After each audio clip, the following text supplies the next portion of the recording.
हो गया तो शायद मेरी ज़िंदगी का वो दी एंड है।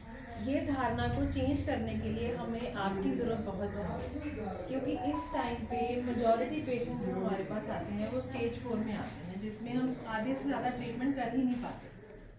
कारण क्या होता है, पेशेंट कहता है मैं 2 साल से थी। एक तो प्रॉब्लम जो फीमेल के कैंसर जो कॉमन है ना, वो बातें हमारी सोसाइटी में स्टिग्मा बहुत है कि ये वाली प्रॉब्लम को मैं डिस्कस किससे करूं। अगर मेरे को कोई ब्रेस्ट की गिल्टी है या मेरे को मेंसेस आगे पीछे हो रहे हैं, फीमेल्स को इफेक्ट करता है वो ब्रेस्ट कैंसर है। कुछ समय पहले सर्वाइकल कैंसर था, बट अब ब्रेस्ट कैंसर नंबर 1 है, फिर सर्वाइकल कैंसर है एंड उसके बाद ओवेरियन कैंसर आता है। तो इनमें से जो ब्रेस्ट और सर्वाइकल कैंसर है ना, ये हम जल्दी पकड़ सकते हैं। ओवेरियन कैंसर की एक ये प्रॉब्लम है कि वो जल्दी प्रेजेंट ही नहीं करता, उसके सिम्टम ही नहीं आते, इसलिए वो बड़ी लेटर स्टेज में आता है। बट जिस कैंसर को हम जल्दी पकड़ सकते हैं उस पर तो हम फोकस करें। तो जो ब्रेस्ट है, सर्वाइकल कैंसर है या एंडोमेट्रियल कैंसर है, एंडोमेट्रियल कैंसर भी हमारे पंजाब में बहुत ज़्यादा है। उसका रीज़न क्या है? एंडोमेट्रियम का जो सबसे बड़ा कारण है ओबेसिटी है। हमारी थोड़ी फीमेल्स का लाइफस्टाइल ऐसा है कि कोई फिजिकल एक्टिविटी नहीं होती। हम लोग घर के कामों में, ड्यूटी में इतने फंसे रहते हैं कि कुछ भी अपने आप को आधे घंटे की भी फिजिकल एक्टिविटी करके अपने आप को फिट नहीं रख पाते। तो ये कारण, थोड़ा सा मोटापा, खान पान हमारा थोड़ा फैटी डाइट है, ये कारण बहुत है एंडोमेट्रियल कैंसर के। तो हम शुरू करते हैं ब्रेस्ट कैंसर से। अब ब्रेस्ट कैंसर के पेशेंट जो हम आते हैं हमारे पास, उनको गिल्टी होती है। अब वो गिल्टी दर्द नहीं करती। मेजॉरिटी पेशेंट्स में जो ब्रेस्ट कैंसर की गिल्टी वो दर्द नहीं करती, तो पेशेंट हॉस्पिटल आता ही नहीं है। तो उनको लगता है गिल्टी है, कोई बातें हट जाएगी, दर्द तो नहीं कर रही।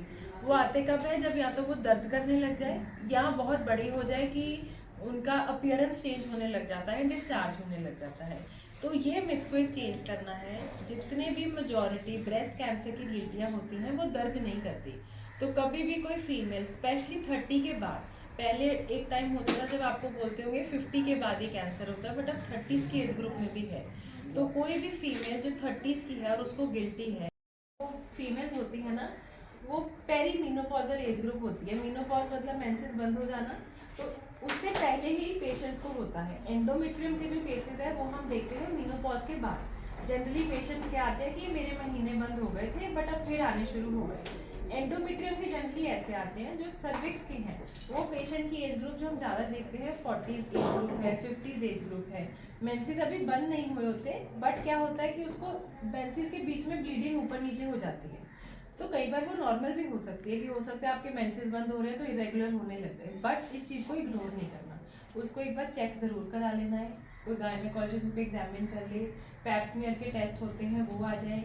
अब पैप्समियर का टेस्ट सर्वाइकल कैंसर के लिए है, एंडोमेट्रियल कैंसर के लिए नहीं है, क्योंकि जो पैप्समियर लिया जाता है वो बच्चेदानी के मुंह से लिया जाता है, अंदर नहीं जा पाता। तो अगर हम सर्वाइकल कैंसर की बात कर रहे हैं उसमें पैप्समियर होगा। अगर हम पेशेंट को एंडोमेट्रियल कैंसर के भी कर रहे हैं उसके लिए हमें पहले अल्ट्रासाउंड ही कराना पड़ता है। लाइनिंग देखनी पड़ती है कि आपकी बच्चेदानी की लाइनिंग कितनी होती है। बड़े बड़े जैसे होते हैं बिल्कुल भी फिजिकल एक्टिविटी नहीं करती। जो हम नॉर्मल सैर पे निकलते हैं ना, that is not physical activity. Physical activity में क्या है, या तो आप तेज चलो, या आप रनिंग करते हो, या आप प्रॉपर एक्सरसाइज करते हो, वेट्स लिफ्ट करते हो। अब एक्सरसाइज करने के क्या फायदे हैं? एक तो हमारी, आपको पता है, नीज की प्रॉब्लम बहुत है। तो अगर हमारी लेग्स स्ट्रांग रहेंगी तो आपको नीज की प्रॉब्लम नहीं आएगी। एंड अल्टीमेटली आपका जो बॉडी का BMR है वो बढ़िया रहता है। हमारी बॉडी में रेजिस्टेंस नहीं बनती, शुगर की जो इंसुलिन रेजिस्टेंस बनने लग जाती है। जिन जिन पेशेंट्स में फिजिकल